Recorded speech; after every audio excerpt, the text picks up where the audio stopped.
Temp warning setup. This menu will allow you to select the high temperature warning point.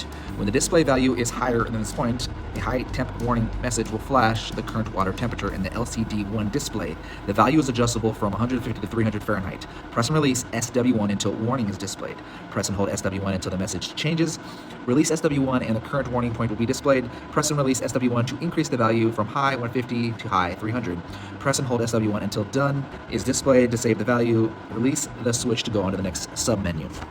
Temp sensor test in parentheses. This menu will allow you to check the resistance the control box is reading from the water temp sensor. This can be used for a diagnostic tool if you are having troubles or feel that the reading is incorrect. For the Dakota Digital SEN 04-5, the resistance increases as the temperature increases. Typical values for the Dakota Digital SEN 04-5 sensors are 100 Fahrenheit, 500 ohms, 200 Fahrenheit, 75 ohms, 300 Fahrenheit, 19 ohms. If the message display is showing EEE, this is an open connection or no sensor connected. If it is reading --, this is an indication of a short. Press and release SW1 until water test is displayed. Press and hold SW1 until the message screen changes. Release SW1 and the current resistance from the fuel level sensor will be displayed. Test temp. Press and release SW1 to scroll to the other sensor inputs if you wish oil, fuel, or temp. Press and hold SW1 until done is displayed to exit the test. Release the switch to go to the next submenu item. Exit water temp setup. This will allow you to exit water temp setup and go to the next menu setup. Press and release SW1 until water done is displayed. Press and hold SW1 until done is displayed. Release the switch to go to the next menu.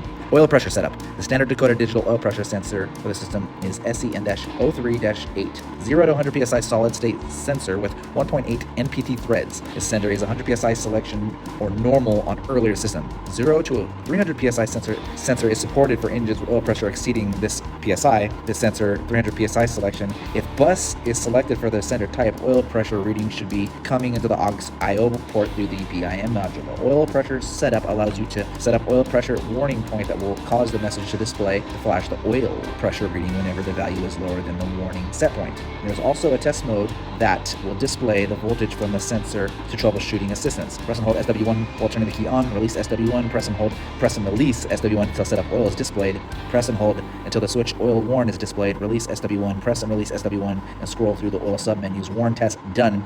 Press and hold the switch to select the desired menu. Oil pressure setup sender. This menu will allow you to select oil pressure sender being used. 100 psi or normal selects supply the SEN-08 sensor. Bus allows you to read the oil pressure from the BIM module in compatible vehicle. 300 psi selects optional. I don't know what the fuck they're talking about. Press and release SW1 until sender is displayed. Press and hold the SW1 until the message screen changes. Release SW1 and the current selection will be displayed. Press and release SW1 to change the current. Change between 100 psi bus and a 300 psi. When desired value is displayed, press and hold SW1 until done is displayed. Release the switch to go to the next menu item. Oil pressure warning setup. This menu will allow you to select a low pressure warning point. When the display value is lower than this point, the oil pressure will display and flash in the LCD1 message center. The value is adjustable from 5 to 36 psi. Press and release SW1 until the oil warning is displayed. Press and hold SW1 until the message screen changes. Release SW1 and the current warning point will be displayed as oil warn low XX, where XX is the current warning point. Press and release SW1 until change the value low 05 or low 36. Press and hold SW1 until done is displayed to save the value. Release the switch to go on to the next menu item. Oil pressure sensor test. This menu will allow you to check the voltage in the control box is reading from the oil pressure sensor and can be used for a diagnostic tool if you're having trouble or feel this reading is incorrect. For the Dakota Digital SEN-03-08, 0 to 100 psi sensor, the voltage increases the pressure. At 100 psi, the voltage should be close to 0.05 volts. 0.5 volts. At 100 psi, the voltage should be close to 4.5 volts. Press and release SW1 until oil test is displayed. Press and hold SW1 until the message screen changes. Release SW1 and the current voltage from the oil pressure sensor will be displayed as test oil XX volt, or the XX voltage seen at the control box. Press and release SW1 to scroll to the other sensor inputs as you wish. Fuel, temp, oil. Press and hold SW1 until done is displayed to exit the test. Release the switch to go to the next sub-menu item. Exit oil pressure setup. This will allow you to exit the oil pressure setup to go to the next menu. Press and release SW1 until oil done is displayed. Press and hold SW1 until done is displayed. Release the switch to go to the next menu.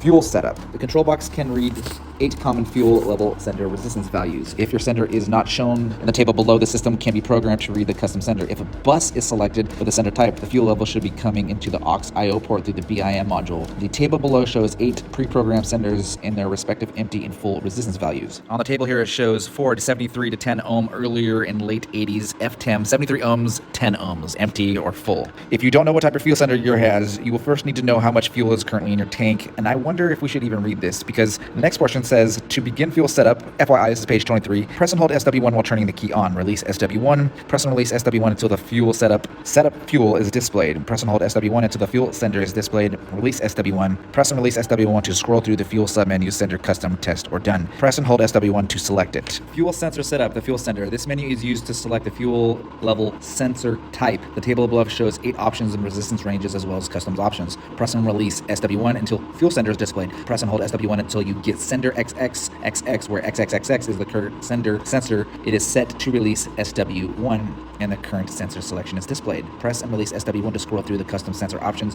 GM until you hit F10. They have all the other ones in there, F-150 and Chrysler, whatever. Press and hold SW1 until done is displayed. To save it, release the switch to go onto the next menu item. Note, if you plan to use custom selection, you must calibrate the custom sensor curve to your specific fuel sensor. If you are selecting a custom setting, follow the steps below to save your... No, we're not doing the custom one. We're not doing the custom one, but we are going to a fuel sensor test, custom parentheses. This menu will allow you to check the resistance control box's reading to the fuel level sensor. This can be used as a diagnostic tool, or if trouble is reading is incorrect. If you believe it's incorrect, you can use the table for fuel sensors above to get an idea of the resistance to be seen. Press and release SW1 until the fuel test is displayed. Press and hold the SW1 until the message screen changes. Release SW1 and the current resistance from the fuel level sensor will be displayed as test fuel XXX ohms, where the XXX is the resistor seen in the control box. Press and release SW1 to scroll to the other sensor inputs if you wish. Temp, oil, and fuel. Press and hold SW1 until done is displayed to exit the test. Release the switch to go to the next submenu item. Note, fuel level sensors are generally not precise. In this test function, you should expect to see some errors. For instance, GM 0 to 90 sensors may display 5 ohms empty and 97 ohms full. If you are within 10% of the values in this table, this is considered within specification. Exit fuel setup. This will allow you to exit the fuel setup and go to the next menu. Press and release SW1 until fuel done is displayed. Press and hold SW1 until done is displayed. Release the switch to go to the next menu. Lighting setup. The lighting menu. Lighting allows you to set the backlight brightness level for the LCD message center under the daytime viewing conditions. You can also adjust the level the backlights will turn on when the dim terminal has power applied to it for the nighttime viewing. You can also even enable the backlights during the day if you wish, so that the tick marks on the needles will always stay lit. For using separately purchased Dim 1 kit from Dakota Digital, the dim brightness level doesn't matter. When the dim terminal has power applied to it, you have total control of the night brightness level with a twist of the knob. If the Dim 1 is wired, the ADJ SMD and the ADJ terminals, the dim settings will be overridden by the Dim 1 knob. Press and hold SW1 while turning the key on. Release SW1. Press and release SW1 until setup lighting is displayed. Press and hold the switch until lighting dim level is displayed. Release SW1. Press and release SW1 to scroll through the fuel sub menus. Dim level, day level, or done. Press and hold SW1 to select it. To set the level of brightness for nighttime driving, press and release the switch until lighting dim level is displayed. Press and hold the SW1 until dim level adjust is displayed. Release SW1. The display should show dim level adjust XX, where the XX is the current level. Press and release SW1 to the select desired nighttime brightness for the gauges. The number is adjustable from 0 off to 31 full brightness. Press and release SW2 to save settings. Yes, you have to use SW2 to save, not SW1. To set the level of brightness for the daytime driving, press and release SW1 until the lighting day level is displayed. Press and hold SW1 until the day level adjust is displayed. Release SW1. The display should show day level adjust XX, where the XX is the current level. Press and release SW1 to select the desired brightness from gauges for the gauges. The number of adjusted is 0 off to 32 LCD only. No full backlit dimming from 31 to 01. Set this to number other than 0. It will turn back the lights even when the dim terminal isn't powered. Setting 32 will only enable the LCD message backlights. Press and release SW2 to save settings. Yes, you have to use SW2 and not SW1. Exit lighting setup. This allows you to exit the lighting setup. Press and release SW1. Lighting done is displayed. Press and hold SW1 until the done is displayed. Release the switch to go to the next menu. Bus interface module setup. We're not going to do the bus. Wow, I think we might be done. Jesus. So we have more to read from this installation and operation manual, including the display, secondary, the display location, information menu, the odometer preset, but we're not going to read it. If we have to go back to that, including troubleshooting, setting the time on clock, we're going to have to go back and make a whole new video about that fact. We will want to set the time on clock. We have troubleshooting, and then also, so setting the time on the clock is at page 31.